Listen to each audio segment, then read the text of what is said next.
আসসালামু আলাইকুম। কি অবস্থা সকলের, কেমন আছেন? আজকের এই ভিডিওটি গ্রামের ছেলেদের জন্য যারা বেকারত্ব সমস্যায় ভুগছেন। আমাকে ভাই মনে করে হলেও আমার কথাগুলো সম্পূর্ণ শোনেন এবং যা যা বলি তাই করেন। যদি আপনি ভালো কিছু করতে না পারেন, তারপরে আপনি আমাকে কমেন্ট বক্সে গালাগালি করেন কিংবা যা ইচ্ছা তাই বললেন, আমি কিছু মনে করব না। আজকের এই ভিডিওটি প্রত্যেকটা গ্রামের ছেলের জন্য যারা বেকারত্ব ভুগছেন। বেকারত্বের সমস্যা দূর হবে ইনশাআল্লাহ। আপনার কাছে এটা ছোট মনে হতে পারে, কিন্তু বিশ্বাস করেন, কাঁচামালের উপরে কোনো ব্যবসা নাই। আল্লাহর কসম করে বলছি, আমার মামা এই ব্যবসার মাধ্যমে লাখ লাখ টাকা ইনকাম করছে। একদম অল্প পুঁজিতে আপনি এই ব্যবসা শুরু করতে পারবেন মাত্র 5,000 টাকায়। আপনি হয় রাস্তার ধারে, আপনাদের কোনো মোড়ে কিংবা বাজারে এই ব্যবসা শুরু করতে পারেন।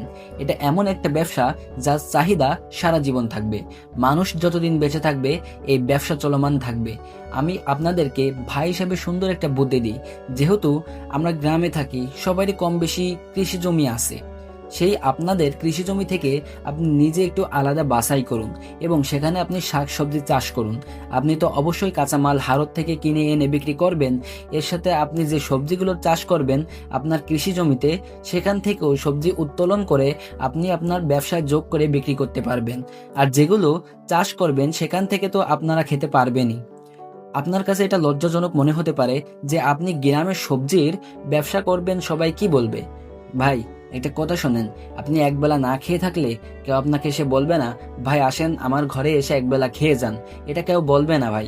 তাহলে আপনি কেন মানুষের কথায় কান দেবেন? ভাই, মানুষ আছে আপনার পিছে কথা বলার জন্য। মানুষ কখন আপনার ভালো চাইবে না।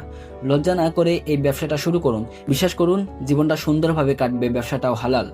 আর এর সাথে আপনি অবশ্যই বাড়িতে ছোট ছোট খামার করবেন। যেমন ধরুন, হাঁসের খামার, কিছু মুরগি রাখলেন, ছাগলের খামার, কয়েকটা গরু রাখলেন। এভাবে আস্তে আস্তে দেখবেন আপনি খুব সুখে জীবনযাপন করতে পারছেন। আর একটা কথা মনে রাখবেন, শেষ জামানায় কৃষিকাজই আপনাকে টিকে থাকতে সাহায্য করবে। সুন্দরভাবে বাঁচতে চাইলে যেগুলো বলছি এগুলো একটু মেনে চেষ্টা করতে থাকেন, ইনশাল্লাহ সফল হবেন। আর আপনাদের জন্য অবশ্যই দোয়া থাকবে। সবাই ভালো থাকবেন, সুস্থ থাকবেন। আল্লাহ হাফেজ।